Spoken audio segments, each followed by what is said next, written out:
Welcome to the Black Sheep Believers podcast. Hi, I'm Jess. And I'm Alicia. Have you ever felt like you didn't belong? A misfit, outcast. Too loud, or even like a black sheep? Us too. Yep. Black Sheep Believers is a podcast of honest conversations for those seeking, questioning, and deepening their relationship with Jesus. So let's have the hard but real conversations around feeling misunderstood and misplaced, but feeling fully accepted by the God that created us. Welcome home, Black Sheep.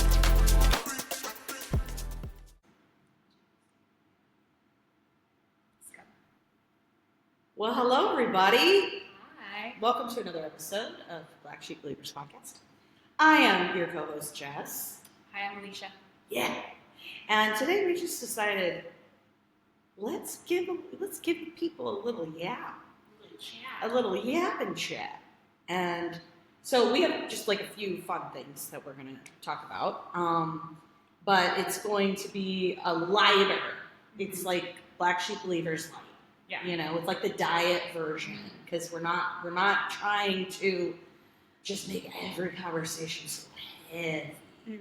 You know, because she and I, we are deep wells. We really like to go down deep, but we are also silly gooses, are we not?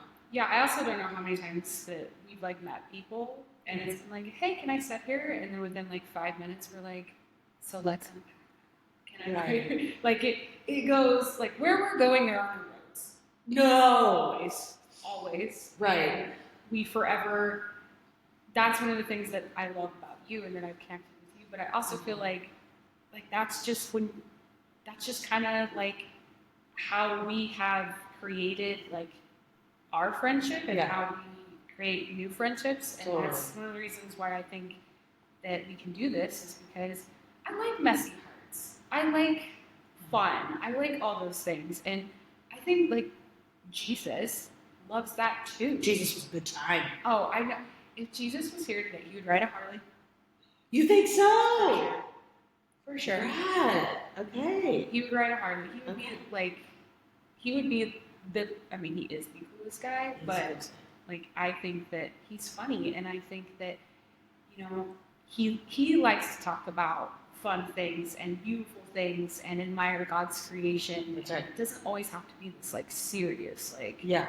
although I love this part too. And then he drops those mic moments, and he spends hours, you know, teaching on the Sermon on the Mount. But he also was like known as like a possible glutton because of how much he just got down with the people. He just got down with the people, you know. Everybody. And when Alicia and I show up somewhere, as long as her tism and my ADHD don't get too crazy, and then we end up like I need to regulate. Rhythmitism. We also, you know, can make people chuckle, which is really fun. Yeah. We were just talking before I guess we did film this. We did capture this, but it was before our intro.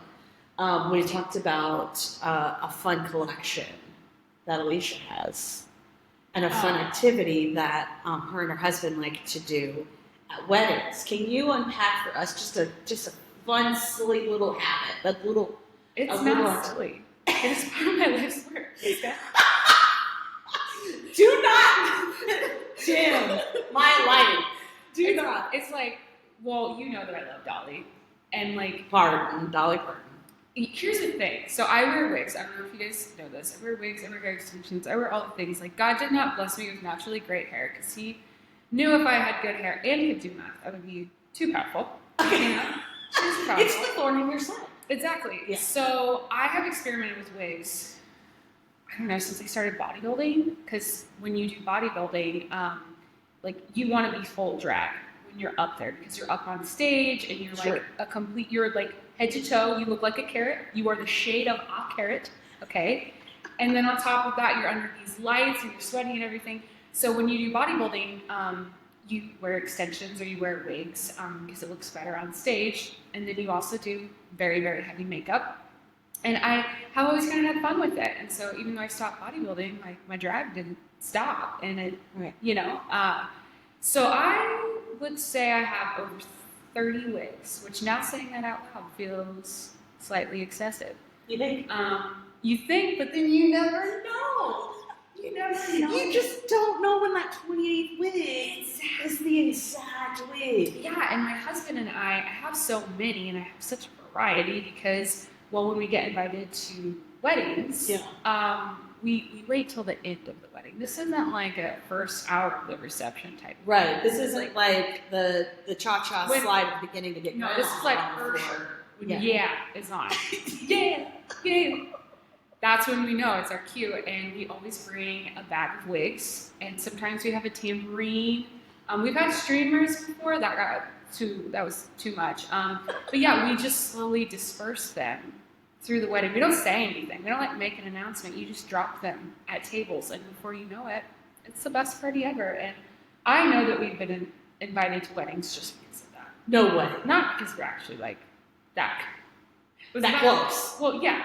They're like, okay, so we gotta invite Aunt Susie. We gotta invite the Wilsons because don't send the Wilsons. Bye. Susie. So, what wig are you gonna put on later? Gosh, well, here's the thing, guys. I've never put a wig on. Never. I don't remember putting on a wig. I don't have it.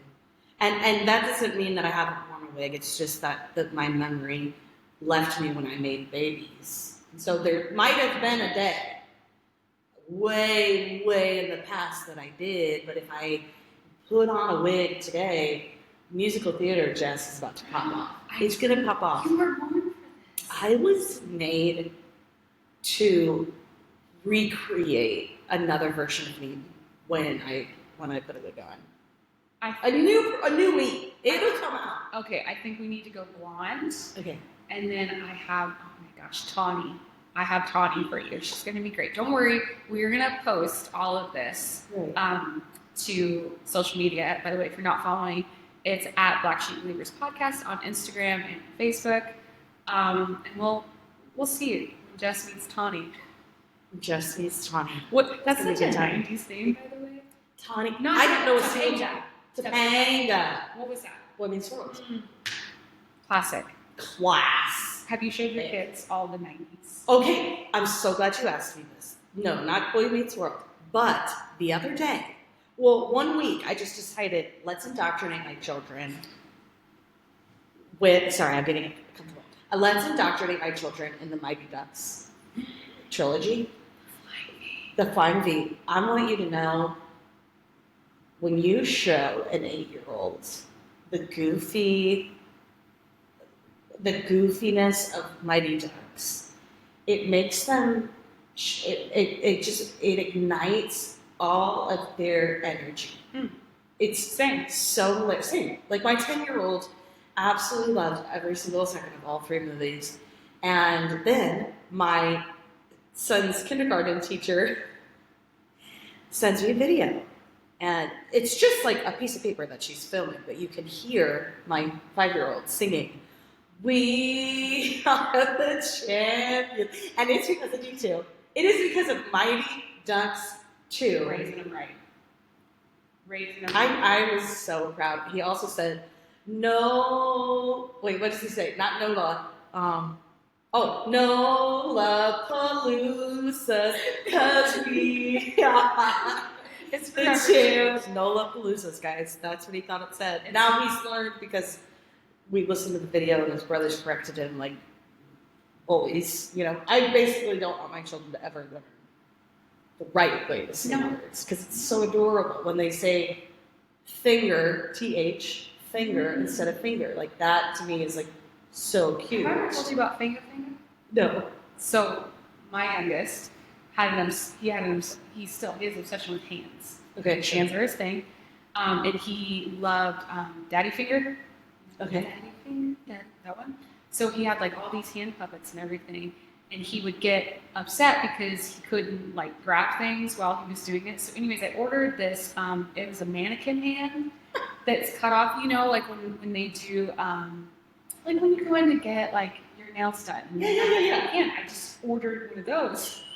For your kid. You ordered a hand for your kid. Yes, and his name was Finger. And Finger went everywhere with us. He went to the grocery store. And even we would be, so my son likes to hang things out the window too. And so he would hang Finga out the door as we were driving. And Finga, he's over Finga, but Finga happened for a solid 8 months. And we just went everywhere with this. And I have pictures of all the places that Finga went on a journey. I should make like a little book. You should make a photo book of I still have. You know what? We'll bring Finga for the next episode. Next episode. Will be great. And anytime we're like mic drop, we just give a high five. Yeah. Or we just like act like we're giving fist bumps, but to Finga. Well, that's a good one. That's a good. She's pretty dead set. This is her brand. She doesn't bend. She just puts a stiff hand. Exactly. Just right here. Just right here. Wow. We do need guidelines. We do. We need guidelines. That escalated so quickly. No Lollapalooza, Finga. Jess, you wrote down some questions. Okay. that we were supposed to answer. Yeah, supposed to only like loosely, but okay, so I am about to hit a new decade this year. My next birthday, I will have a 4 at the beginning of my age. I will be 40. I don't know why I had to say it, like why I had to break it down like that, but I remember when I started, when I got a 2 at the beginning of my age, I was just like, oh my gosh, look at my bad self, Mm-hmm. And then when I hit my 30s, I remember distinctly wanting to leave some really bad habits behind, like some mindsets or opinions or, just things that I thought weren't going to fit me very well, mindsets that weren't going to fit me very well in my 30s. That's kind of how I perceived it. So, I'm about to hit 40. And I really loved my 30s. Last few years were extremely hard. But the years before that, 30 was rocket. I mean, like, at that point, there was a lot of established, like, life, milestones that were hit in my 30s, and for many people that they can resonate with that too. There were also things that didn't matter as much anymore in my 30s that mattered in my 20s. I would say that probably happens in every decade, but certainly for me. And then I also felt just like more comfortable in the skin I was in my 30s. I just kind of felt like, well, this is what I got, and that's all right. So I'm about to hit 40, and I got a lot of months. Like, I just turned 39. So, like, at that time to figure out what this next decade is going to look for me. So I just figured, what is one thing that you don't want to bring with you into the next decade? When that comes for you, which will be in a couple of years, what are you going to leave in your 30s and not bring into your 40s? I really feel like the end of my 30s, I've really just, kind of like you said, I've been getting it together. And it makes me really excited for my 40s to not feel the need to build these massive expectations for myself. Whoa. I feel like in my 30s, it was such a season of planting in so many ways. I think my 40s are going to be a season of harvesting I'm hoping for. And also, I think the only way that can happen is, I am a recovering perfectionist. I'm a recovering workaholic. 2 years ago, I was, working 80 hours a week, running multiple companies, doing multiple businesses for myself and, with my husband. And, when I met Jesus, one of the first things, so when I first met Jesus, I used to always pray. And I would pray this just over and over and over and over again is, Lord, I just want to be close to you. How do I get close to you? Yeah. And the answer always came back, die to yourself. Die to yourself? Die to yourself. And, me and my naive baby Christian mind, I was like, okay, what does that mean? And one of the first things was he really put on my heart to, quit my company, quit all of these companies, pour into my family, and be a stay-at-home mom. And so that was something that was not on my bingo card as mid-30s, I felt like my company was just starting to get to a place that I felt like it was accomplished and I had done something with it. And Jesus was like, no, like this is where I want you. Yeah. This is where your family needs you. Yeah. And so I think the only way that I could go into my 40s without these massive expectations is the contentment that Jesus has given me with that calling. And that's not the first thing. That was like the first thing I had to do to die to myself. Like we're still dying to ourselves every single day because I had a lot of that to do to get close to Him. But yeah, I think for me, to wrap that up, I want to bring contentment. And I am not naturally a content person. Right. Jesus allows me to be a content person. Yeah. And I'm so thankful for that because, when He put that on my heart and I actually stepped into that act of obedience, everything changed. I realized that yes, I had a good marriage and yes, I was a good mom, but now I have this ability to be a great mom and a great wife and a great friend. And I have all this time that I can invest into relationships and into real substance in my life. That it's not that I never tried to do that, but I just was occupied with all these expectations of different things that I think were my calling. Right. And Jesus was like, no, die to that. I have something better for you. And if you're obedient, you'll get to see it. And now, almost in my 40s, I'm like, this is the good stuff. Wow. And it's simple. Yeah. What about you? I love everything you just said. The death to self, I think, is a big hang-up for a lot of people, the idea of dying to yourself. I would say Alicia 3 years ago would have heard that and probably recoiled. For sure. Right? But what I love that you just said was the actual dying to yourself is the release of expectations, the release of the effort and performance aspect of living. And there are some really true, fundamentally healthy things about dying to certain desires, expectations, that sort of thing that I don't think that makes sense to people without the Holy Spirit. I do think that is an otherworld kind of philosophy that will cause people that might be listening today to maybe, bristle up a little bit. You're dying to yourself, which means that you're now, possibly bound to another set of rules. And honestly, that's true. Mm-hmm. Mm-hmm.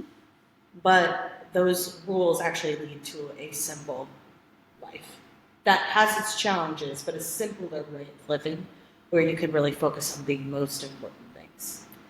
Yes, and I think what also happens is to be in harmony, to actually intercede the blessings that God has for you and the plan that God has for you, there has to be total surrender. Yes. And while you're surrendering, that does not mean that you're doing it gracefully. Right. I know that while I was surrendering just on that specific thing, I was not doing it gracefully. I had been a working mom my entire time of motherhood. I didn't know how to be a stay-at-home mom. There were so many things that I had to surrender to every day and just trust, Lord, you would not put this on my heart if you did not have something better prepared for me.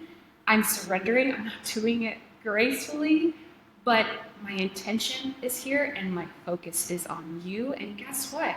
Because I didn't surrender gracefully and because it wasn't this easy, smooth transition, I became closer to the Lord in the process. Girl. So it's layered, right? And that's why surrender is very hard to achieve. That's right. But also, if you could hold on to that, if you can just hold on and just focus yourself on Him, yes, you'll get to the other side before you even know it. And there's moments that I'll just be going about my day and I'm like, wow, I really enjoyed this. Right. I really love this little slice of life. And I'll just be like, thank you, Jesus. Thank you for like allowing me to stumble into something great that you had, because that's what I did. But I still made the choice. Like, I'm gonna be obedient, but I'm gonna stumble into this. So yeah, it's hard, and it's something that you think it's just like a one moment thing, but no, it's every single day deciding. You know, like all this stuff that I don't know how to do, but for whatever reason, like that's what's crazy.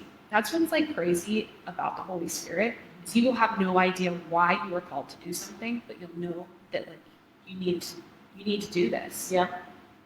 But anyways, Yeah. Same. I feel the same. I want No, you're so cute. No, man, I could hear you talk about that all the time. It's so cute. Okay, I identify with that almost 100%. Everything that you just said, I walked through very similar things. I had a 14-year career, feeling very successful in it, feeling like I had a level of control over what was considered success, and I had a handle on that, and I was in an influential role, and I was bringing in income, which allowed for me to feel the freedom to make financial decisions independent of my husband. That is for real. Because I brought in income. And so I could go to the store and do what I wanted. And, obviously that's something that I definitely don't bring into my 40s. It's just a better handle on consumption, not just like get better with money, but like understand consumption and the root of why I want to consume. I want to get better at that. But back to like the last 3 years, I went from feeling my worth was in production, like it was in what I was able to accomplish. And then COVID just caused some real major chronic pain. And once I left my career, my body decided to like really reveal what was happening in it. Like I wasn't on living off of the adrenaline of waking up every day and going to work. And so then my body, once I settled into having no expectations on me in a day other than, taking care of my little guy once the boys were at school, it was extremely clear to me that I had to die to my identity. The identity that I built for myself that said I needed to be productive to be worthy of love, that I needed to be successful for love, to be loved, that I needed to be influential to be loved. Ooh, that one. Yeah, that I needed to, offer someone some value to receive love. And there were days where all I could do was like stand at the counter for 15 minutes and do the dishes. And my husband would come home from work and I was like, I earned your paycheck today by doing the dishes. And he just would get so mad. Like, babe, you did not have to do anything to receive my love and for me to provide for you.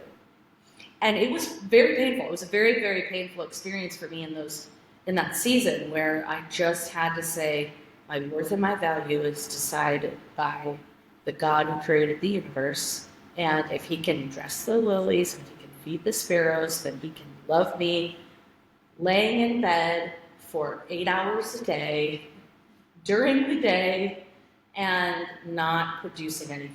And so I really had to erode a lot of paradigms in myself and in what I considered worthy. And then I was able to get around and to be a mom and stay-at-home mom.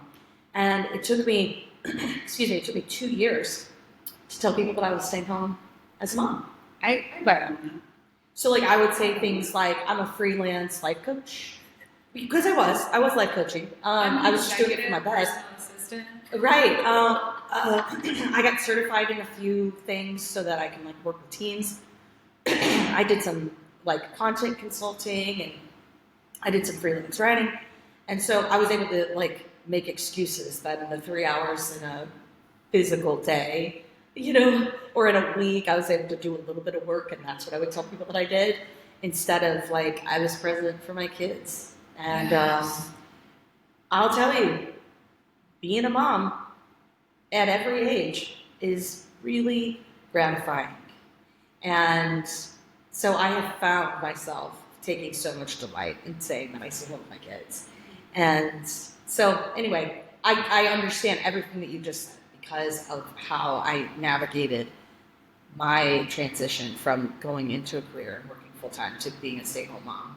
I also believed that what I was doing in ministry was more important than being a stay-at-home mom. And so I felt like it was and I'm not like blaming anybody else for the way that I felt about that, but I really felt like my job was more important than being a stay-at-home mom. And so it was a demotion to stay home.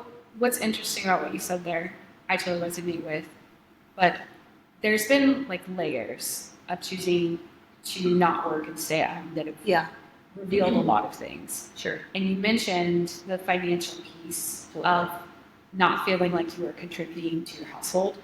That was extremely hard for me because I was raised by a very hyper independent woman who, I don't think she ever like purposely tried to do this, but she instilled a lot of great things through that, like how to be hardworking, how to be independent, how to depend on yourself. Those are great things to have. But she also kind of instilled this narrative of like, you cannot trust anyone to take care of you. You are the only one who can take care of you. Yeah. And something that was revealed to me when I was unable to feel like I was financially contributing to my family, at first, it was like really terrifying, really uncomfortable.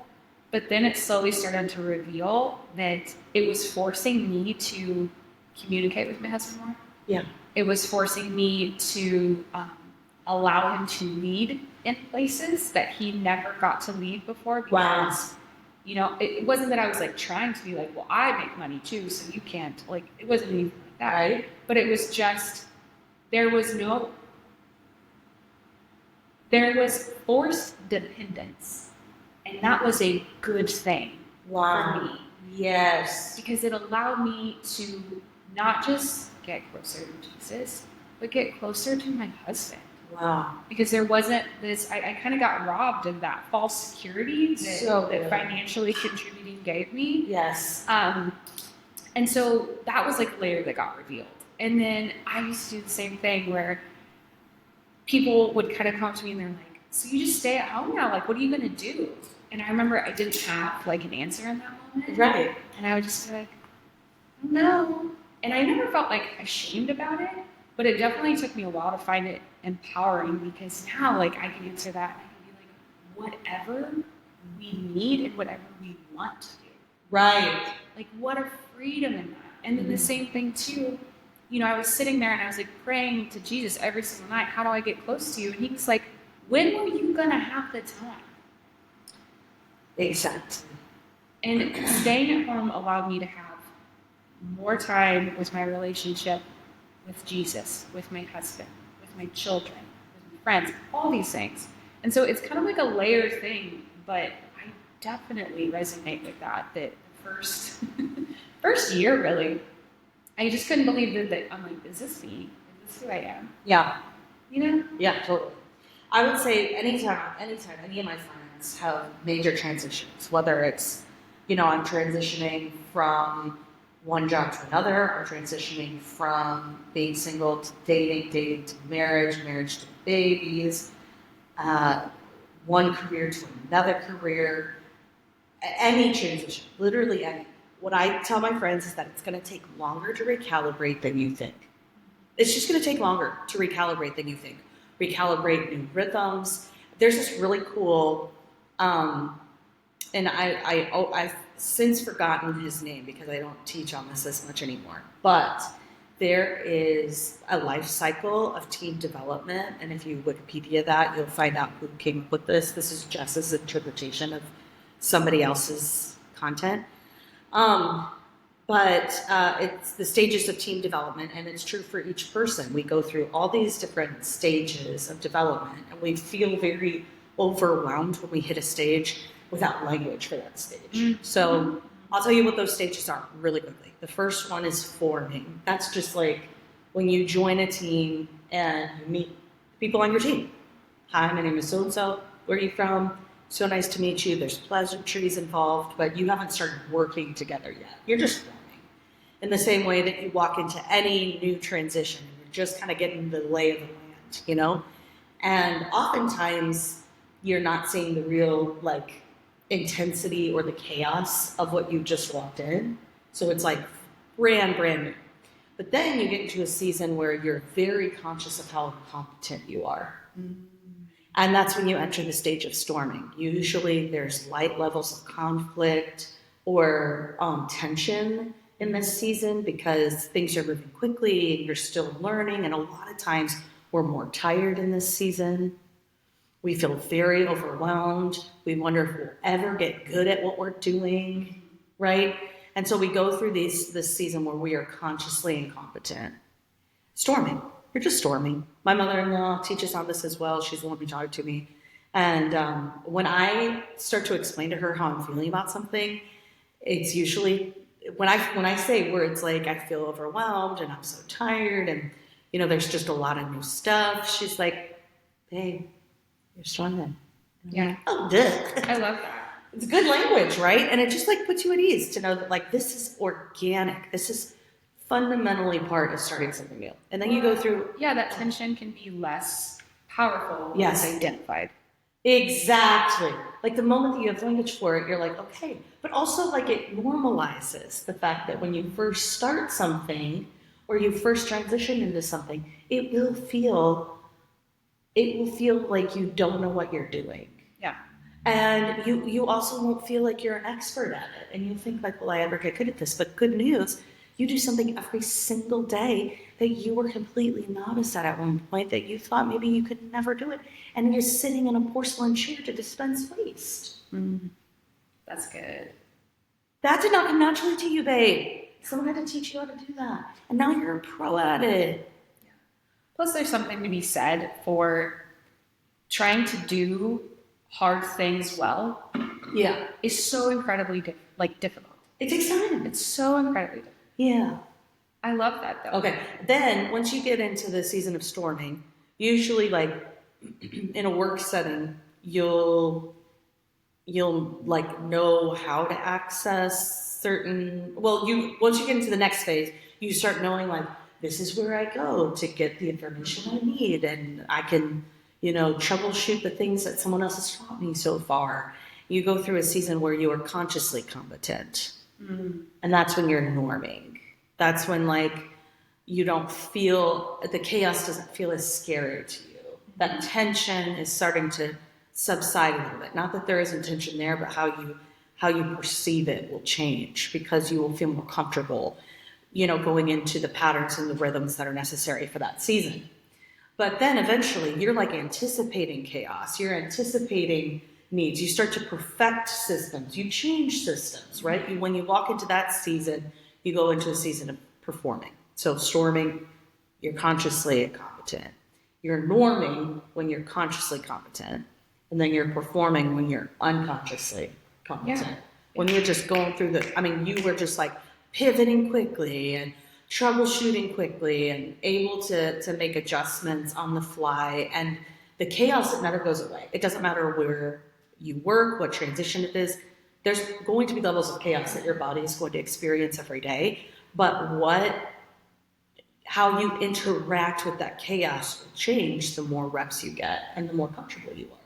And so I think what you and I experienced are all of those phases. We just described them in a very personal way.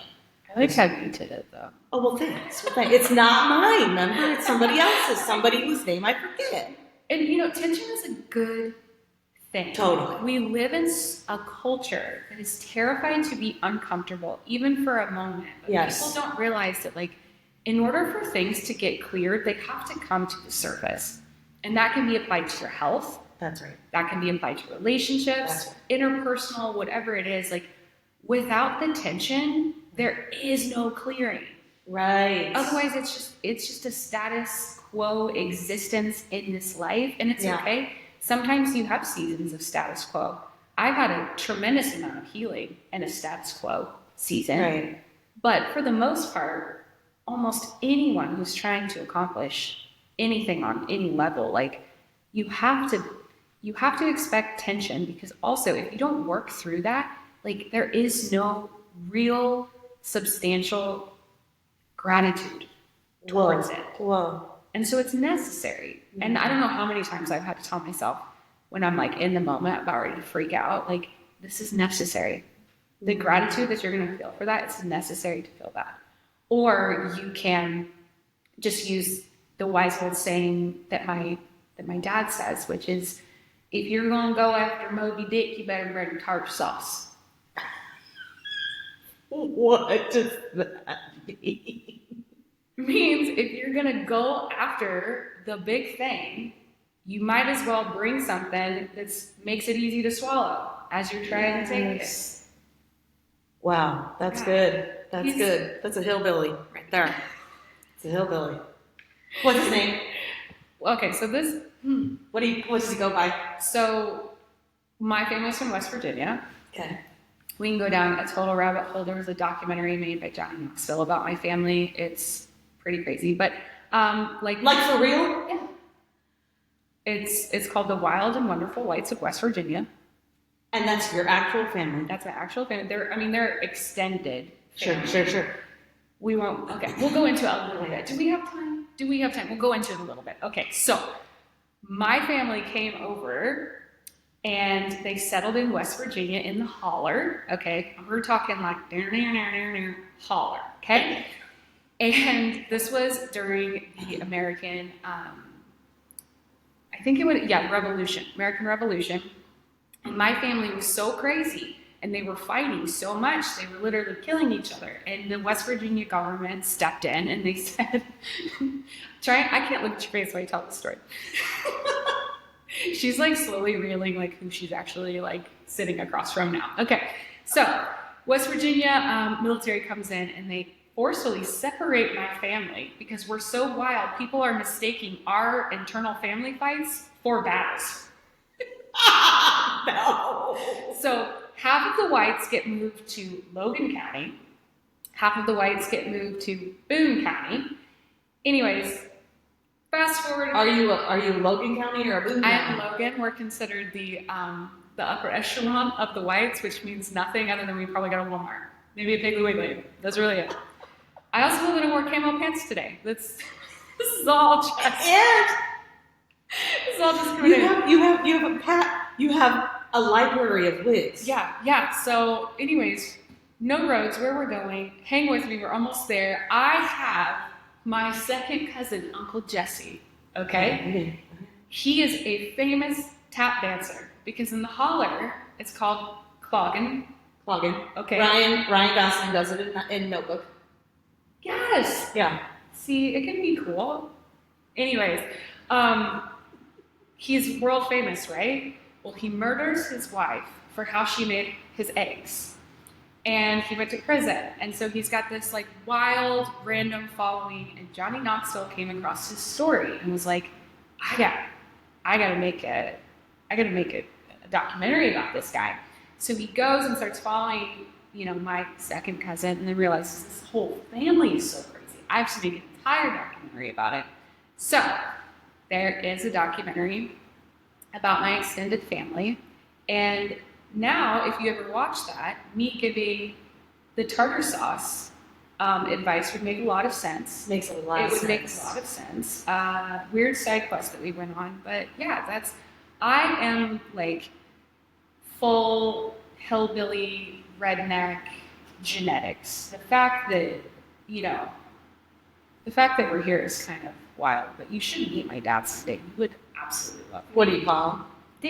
Diddy. She calls him Diddy. Because, that's the reason why I went down this road, because that's what you call, which Diddy didn't age well.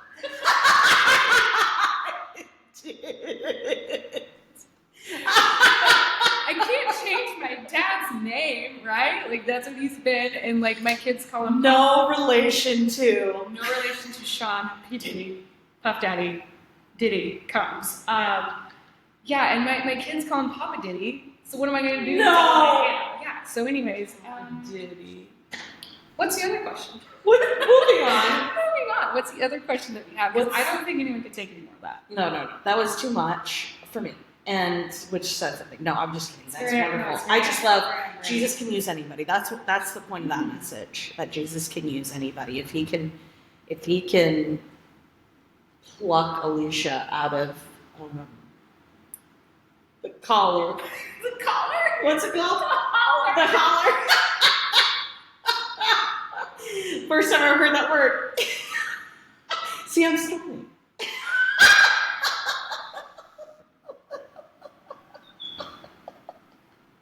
Field trip. We're going on a field trip. I'm going to pack my wigs. We're going to West Virginia. We're going to the holler. Holler. Holler. What is one habit that you want to continue into the next decade? You kick this one off. All right, so I would say I don't think I really answered the first one. What I want to get rid of. I would say I'll just say the thing that I want to stop doing and then start doing are kind of the same, two sides of the same coin. I have found this year a revelation on how I perceive people, and I have found myself having more compassion for the brokenness that I see in the people closest to me. And I've also recognized that, like, for everybody that I want to be really frustrated and mad at, that there's humanity in them that I can hold space for. And so I've just had to forgive a lot of people, and that's because of me. I mean, some of it is like not so great things that have happened to me because I'm a human being and I exist in this world, and so people can be cruel or mean, perceive me incorrectly or whatever. But in the series of time that I had just to lay in bed for 2 years, I found myself really asking the Lord to bring healing in my heart towards people from my past, and He was really kind to do that. And there's this whole process about how I went about it in a very spiritual way, where I brought these people, each person respectively, and the grievances I have towards these people, I brought them to Jesus, and I've experienced radical transformation and forgiveness for these people that I feel like in some ways never earned or deserved the forgiveness that I, through the power of Jesus, have been able to give them. Nor have I expected them to do anything in return, right? Like, I've just released them through forgiveness and have moved on. And many of them have no clue, right? And none of them have ever asked for it, which is, something that Jesus does. He just teaches you how to forgive because He had to forgive me, and He's really good at it. So what I want to do moving into my 40s is to just hold a little bit more space for people's humanity.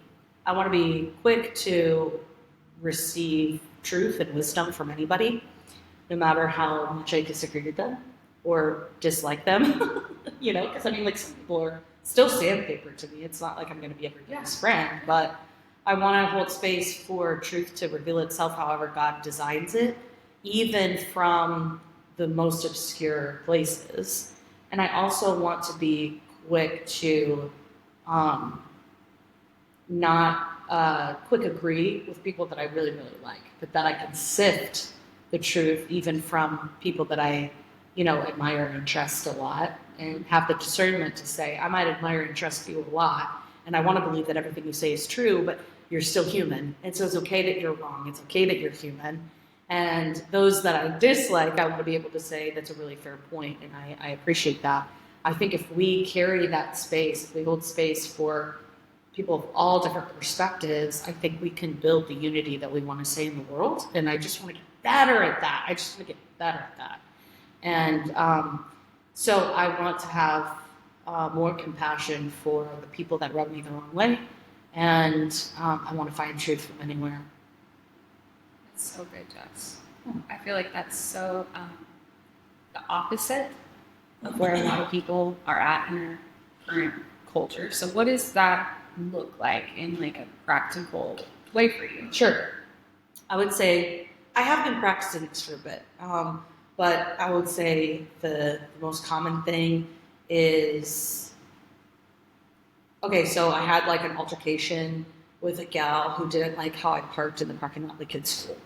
Okay, it's silly. It was like a really, really petty moment between this mom who I don't know and her frustration with me. And it immediately like presented like my reaction to it like charged my adrenaline. Like my adrenaline went up because I looked over and a woman was yelling at me for where I parked, which was in a spot. Just pick up drop offs. Oh man, it gets real crazy. It's a very scary world out there, guys, in elementary school parking lots. But anyway, so I remember like I got in the car and I was like starting to get mad and wanting to have those like I'm gonna talk to myself, but to her, you know, like I'm gonna reenact that moment and like come up with all these clever things that I could say to that person. Oh, I love doing that in the shower. I really, or like right before bed, for whatever reason, I fight all my battles before bed to myself. And you're like, ooh, that was so good. So good. Oh, I'm gonna call her. No, I'm just kidding. So anyway, so but then I just like paused and I regulated my body. And I just went to the Lord and I was like, God, that woman was having a bad day. And that does not have anything to do. Help me to just pray for that woman and to move on. Now, I did spill that gossip to the girls at pickup, right? Like I've got girlfriends that I would sit with, and we definitely we hashed it out. But that was more for like how silly of that, you know? And obviously, I should probably repent for that. But what I'm saying is, in the moment where I could have let that person's anger charge me and then like impact the rest of my day, I just paused and I just went to the Lord with it. And I just talked to the Lord until my body was calm. And I had something else to think about. And I think I've learned this from a friend of mine and from her counselor, right? So like we learned so many counseling things from somebody else. But there's power in pause. There's so much power. If we could just, right before we say something, pause and vet what we're about to say or do, I think a lot of things would be different. I totally agree. I do something kind of similar with the pods, but I actually learned this from a cognitive behavior therapy book that I read a long time ago.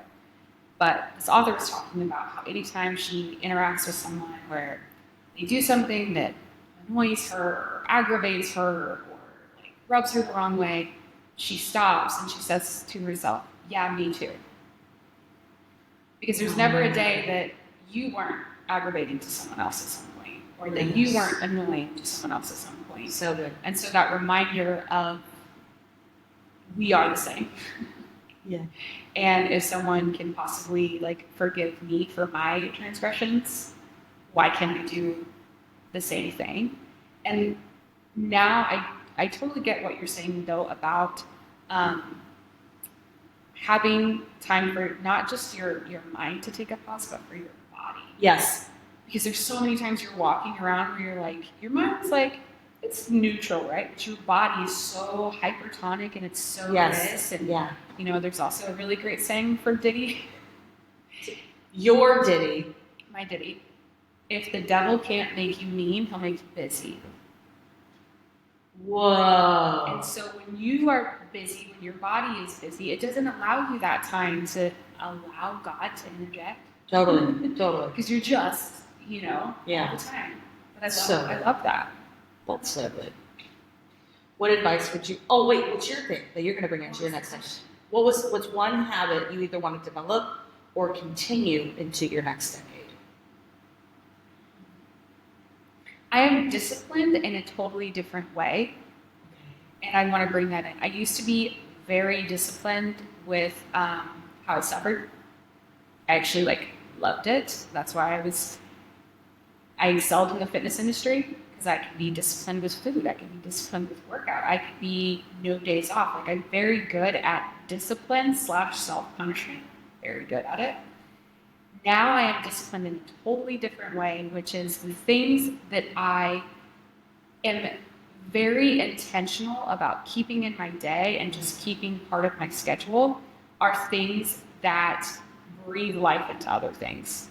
So for example, that is so good. Well, But I mean, because sometimes I feel like discipline is, people don't really understand what it is. It's a very extreme thing, right? Like discipline can be a very balanced thing. Like 3 things that I literally have to do every single day. And if I do this, it is guaranteed that I will have a better day than I probably was going to have. Is at some point in time, I have quiet time with Jesus, whether that's, I prefer just to be like reading and like in his word. And sometimes it's a Bible, sometimes it's a book, sometimes it's whatever, but just quiet time for my mind, my body, everything to actually just take down a second.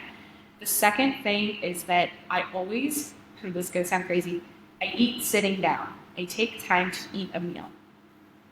Not like eating throughout the day or going to the next thing or whatever, because once again, it's mindfulness that allows me to stop and actually look and be present in my day. Wow. So quiet time with Jesus, sitting down to eat a meal, and then some sort of activity every single day. And it's not the discipline that it has to be a workout and it has to be 2 hours of this. And if it's not all of this, then it was worthless. No, it's just move your body in a way that you enjoy.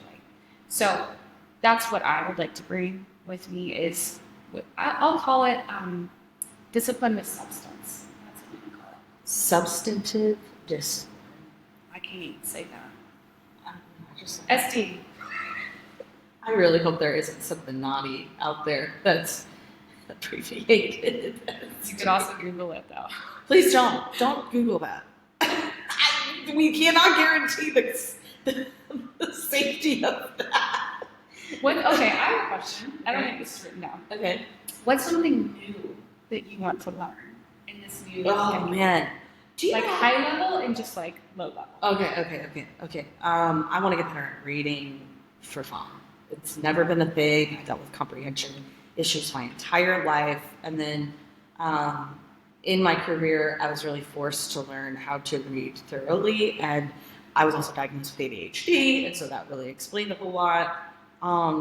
But I still am not in the habit of reading for pleasure, like just reading for fun. And that's been really frustrating to me because I really feel like it's such a powerful pastime and it's such a great way of just keeping your mind engaged that I just don't do. So I wanna just get better at reading. I also have very vivid dreams, and I've been exploring that. It's been like a rabbit hole that I've gone down recently. Like, why do I have such vivid dreams every night? And they're random. I mean, there are times where I deal with like night terrors, and it's always precedenting some like big Jesus thing that's going to come. So I feel like Joseph in that way, that has these like really vivid dreams, and sometimes it's deja vu, and years from now. But a lot of times it's just my brain is hyperly active at night. And some of my research indicated that my dreams, the vividness of my dreams is a result of my creativity. I did not perceive myself as being very creative. Well, thanks. But that wasn't like how I perceived myself growing up. I was, there were other characteristics that I think kind of expressed themselves. Now, as a grown-up, I have flexed that. But I don't think I've exercised as much creativity. Mm-hmm. And so I would like to learn more things that exercise my creative outlet. Read more, and then utilize my creativity more. So maybe learning an instrument or learning a new skill, learning a language, something like that. Like really, the violin. Oh, that's so funny. I did play the cello for 1 year. I was really bad at it. And I banged it on I was reckless with it. It wasn't mine, it was a school. And I was just banging on stuff. I only knew how to make the foghorn sound, like that. Yeah, but I want to learn guitar or piano or something. I did play the piano growing up. I went to lessons, but I wasn't very good. So anyway, those are some ideas.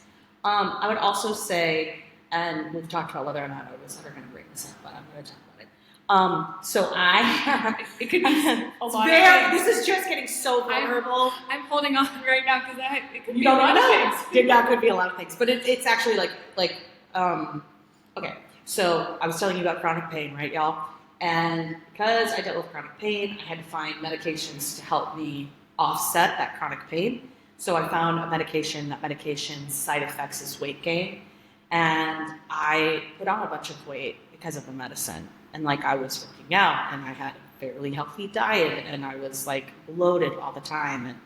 And yeah, just my metabolism shut down, actually shut down because of this medicine. I've not been on it for almost a year and I'm still trying to, stimulate my metabolism. I'm still trying to figure out how to get back to looking how I feel. And what I perceive is what I am supposed to look like. And so I'm having this really strange, dumb relationship with my body where I'm more self-conscious than I want to be at 39 years old. Like at this point, I want to feel fantastic in my skin. And I like the personality that I've worked on, that the Lord has birthed in me, that I really feel very confident in some ways and very insecure in others. And so I'm just navigating what does it look like to, and my goal isn't just for physical vanity purposes. I want to be extremely healthy for my adult children. Like I want, when they are adults, for me to be capable of doing whatever it is they want to do, whether it's vacationing or taking care of grandchildren or adventuring in some way. Like I want to be healthy for my adult children. It's a major goal of mine in life. And I really feel like this decade is the one where I'm going to, chip at that iceberg of figuring out what optimal health for Jess is like. Can I ask you a really personal question? Duh. Okay. Well, I have two things here. Oh. Is one, have you ever sat down and maybe, interpersonally, like made a list or wrote down, but have you ever just asked your body if it wants to release what you want it to release? Have you ever just like sat down and like had like a personal conversation with your body? Never. I didn't know I was supposed to. I would start there. Okay. I would start there. I also read. Not that I'm giving you advice, but I feel like there's this.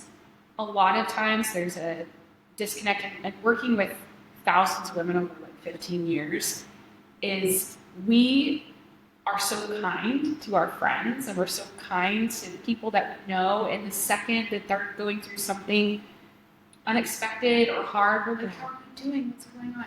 But we never ever reciprocate that to our own bodies. Wow. And ask ourselves that. Sometimes that's a really great place to like start with just being in harmony with your body. Yes. Before you go on to the next whatever it is. Because I think you are a very, very self-aware person. But I don't know if you're at all like self-involved, because it kind of gets a bad rep. Sorry, I'm just laying it out there. But I don't even know what that means. What does self-involved mean? Involved with how your body feels, how your body thinks, even to the extent of, I remember when I was postpartum, my second time around, I had a really traumatic birth, and I was having a really hard time postpartum-wise, just bouncing back, whatever. And I sat down and I wrote a note to myself, and I asked my body, how did it feel to have that operation? How did it feel to carry a child for 9 months? And it's being self-involved enough to get even a pulse of what our bodies go through. Wow. Every day. And as women, they go through the most intense periods of life. Yeah.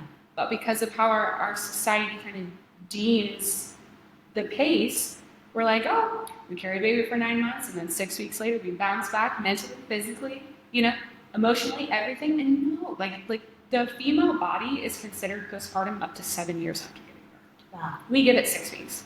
Right. So I just wanted to breathe that into you, friend. So good. That I want you to just like get a little self-involved with like what's going on in there? What is that relationship? Like start a relationship with your body. So good. And I do think that it can be hyper spiritual as well, right? Yes. Okay, so Dallas Willard in his book Renovation of the Heart describes the physical act of of devoting your bodies as living sacrifices, holy and pleasing to God. That's in Romans chapter 12. It talks about like letting your bodies be human sacrifices, and not in the like put it on the altar kind of way, but he talks about that being a physical act where you start at a body part and you work your way completely through your whole body and intentionally offer it up to God as a sacrifice and give that part of your body to Him. And so I think there could be a really beautiful spiritual experience in that, where you just invite the Lord to help Him or help me illuminate what my body is telling me. And that becomes part of what Romans 12 says about offering your bodies as living sacrifices. So I love that. And he cares. So deeply. He cares about the big things and he cares about the little things, and he cares about something as simple as, Lord, I feel like I'm in a body that's holding me back from the life that you're putting in front of me.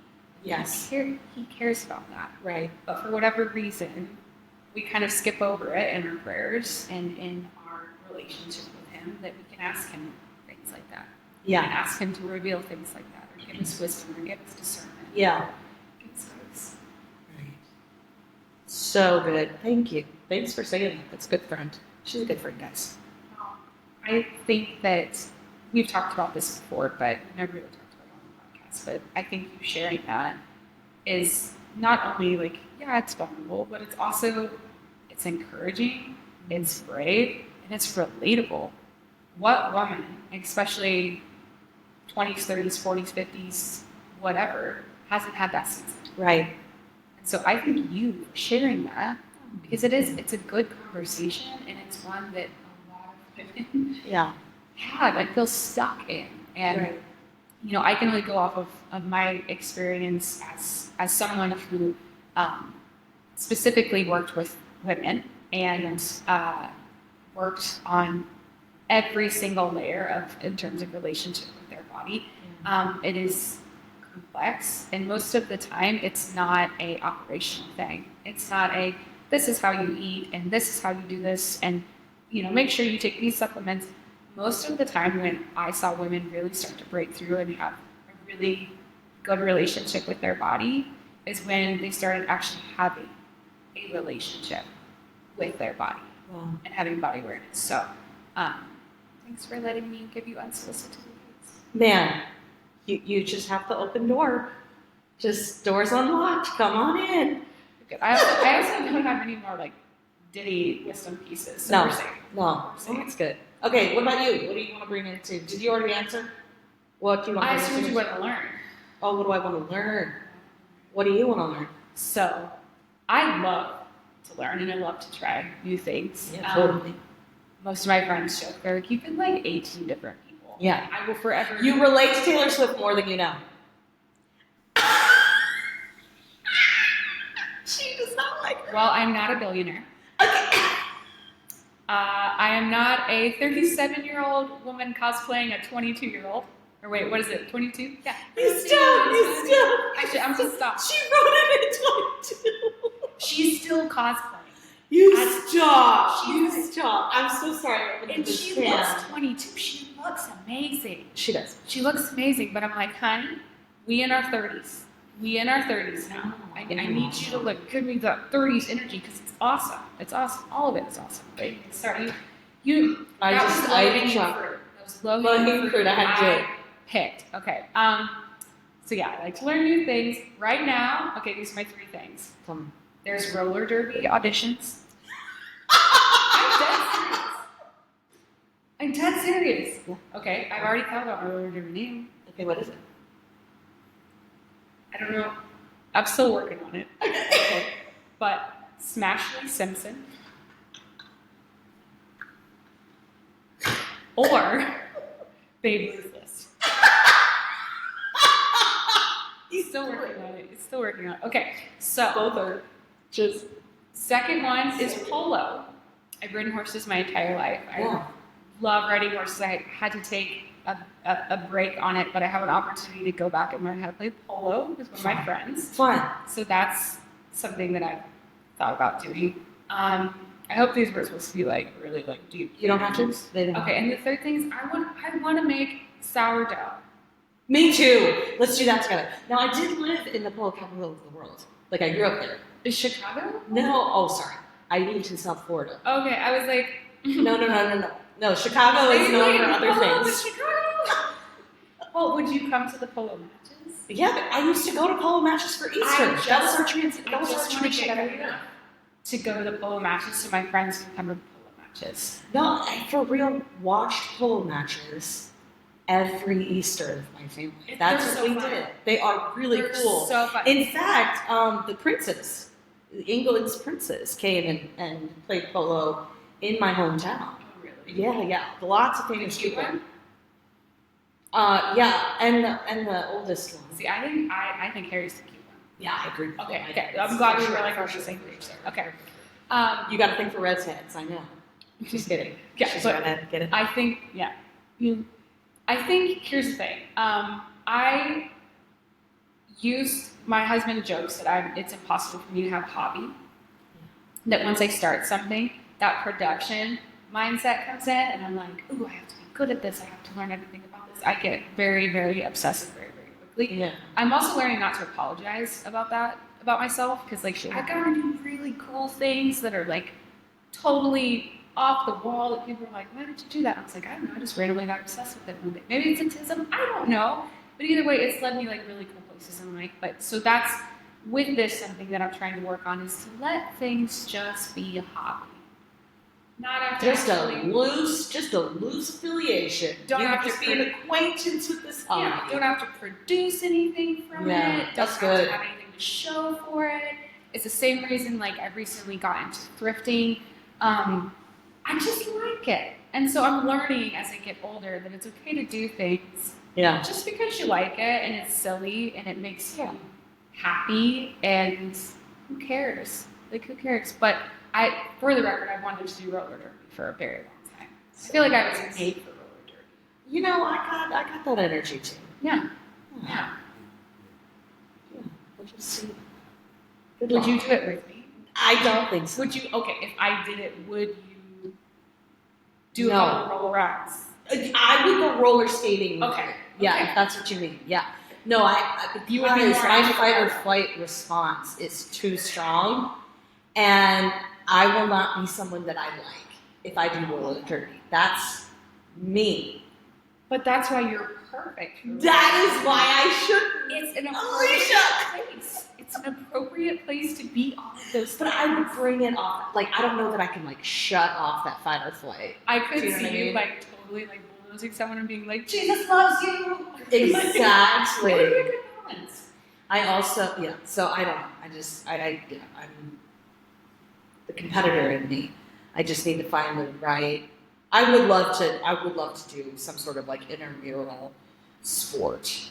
I miss sports. I would like to do that. Yeah, Like I agree. volleyball or like Co-ed softball. co-ed softball. Blast. Okay, what's one advice you would give somebody 10 years younger than you? And then we gotta wrap this up. Yeah, we gotta wrap this up. Do not cut your hair after a breakup or major life event. Great advice. Solid one. And if you have to, cut bangs. They're the fastest thing that will grow back. Okay. Okay? Second thing is that when you are choosing a partner, remember that you are not just choosing a partner for who you are right now, but also who you're going to become. And also, it's not just for you, it's also for like the life that you're going to create. And there's so many times that I don't know how I got it right, but I look at not just like who my husband is to me, but who he is to our children, who he is to my family, who he is to my friends. Right. And so I think that's really good advice that I didn't follow for a very long time in my life. I was just choosing a partner for how they made me feel right now in this moment, which was normally very fleeting. There wasn't a lot of substance to that. Somehow I got it right, and I thank the Lord for that, because when you're young, you really have these blinders on and you can't see past what is just right now. Yeah. And it gets so much better. And it gets so good. And it also gets hard. And it also gets messy. Yeah, but totally. like, I mean, if you think back to like 20-year-old Jess, the Dang. things that you were worried about, and now like fast forward, you're like, oh honey, you're not even gonna remember that. So 100%. So that would be another thing that I would give advice to myself 10 years ago is don't just put merit in things that are right now, but look at how that they're, going to impact your life. Yeah. Okay. Especially. So good. And then probably my last piece of advice would be you don't forgive people because you have to, because it's the right thing to do. You can and you should, but you can also just forgive people because it's for you. And that's something in my 30s and probably in my 40s that I will be working on is forgiving someone not because they asked for it or because we're going to be able to continue a relationship or have a positive thing really come out of it, but forgiving someone because I want that for myself. Wow. I want to carry around that heaviness of not forgiving someone. And that is something that that's just been like really beautifully like put on my heart, like from Jesus, is what forgiveness is about. And I've never been able to pull that out by myself. But with Jesus, I have a lot of hope that I can forgive things that I never thought possible. Yeah. And so that would be advice to my younger self or to anyone younger. Yeah. Is that like forgiveness is not always just going to come from like, okay, you've given me the validation and now I'm going to forgive you. Sometimes forgiveness can just be that you don't want to carry that anymore. And you want to forgive that other person because you want that for yourself. You want that peace for yourself. So good. Those are all great pieces of advice. Yeah, in terms of marriage, I mean, we're both still rookies at marriage. Like, how long have you guys been married? 10 years? Okay, we'll celebrate 12 this year. Rookies. Like, that's still very early. Isn't it crazy how it feels like hardly any time at all, but also like our whole life? Yeah. 100%. Okay, so despite being rookies at being both parents and spouses, I would say your wedding is not nearly as important as you're making it. It's not. We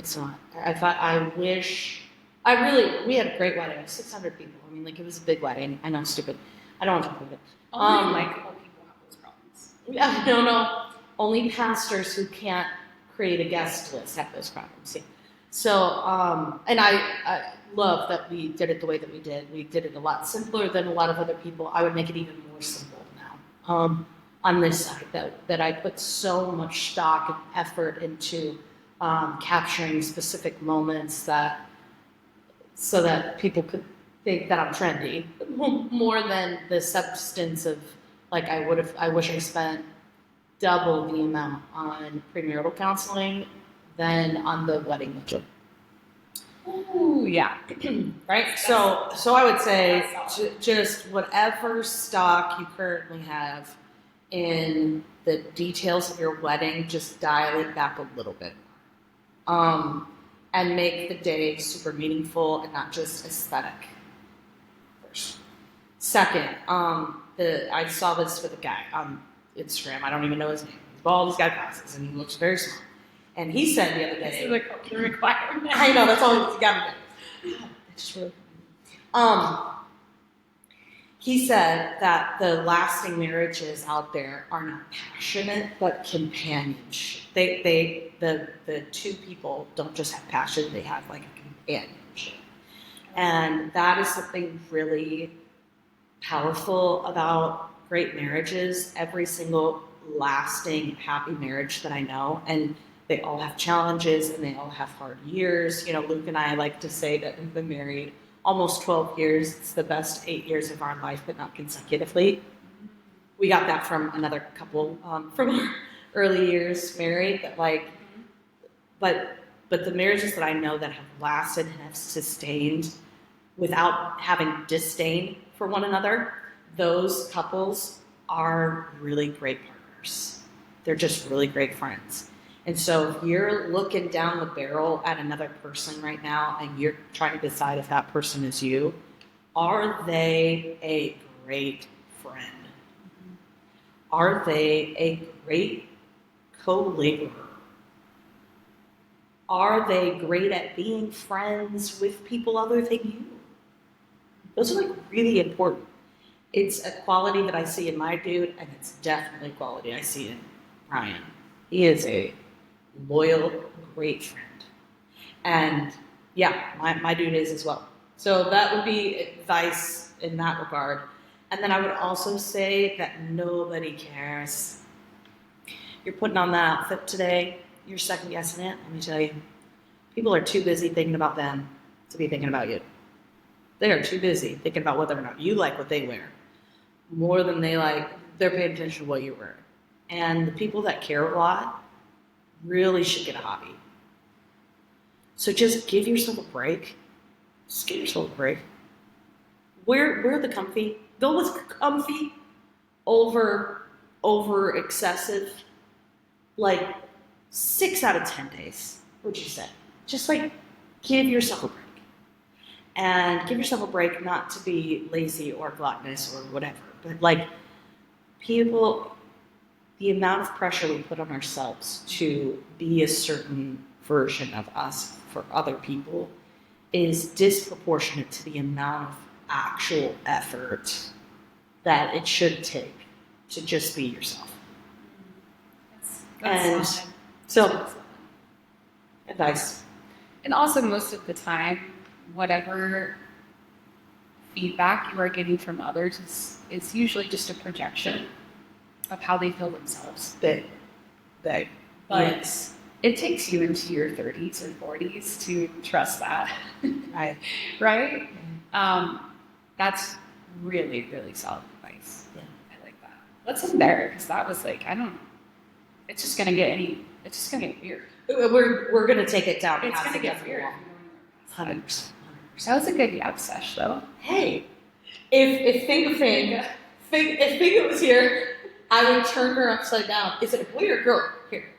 But let's hold our hands like she does. Oh, yeah. Like that. That's kind of Which is satisfying in a weird way. I really like it. We'll bring Finga on Finga. sometime soon. And we'll have to decide what pronoun to use. Girl or boy, you think? Whatever I'm feeling. Right.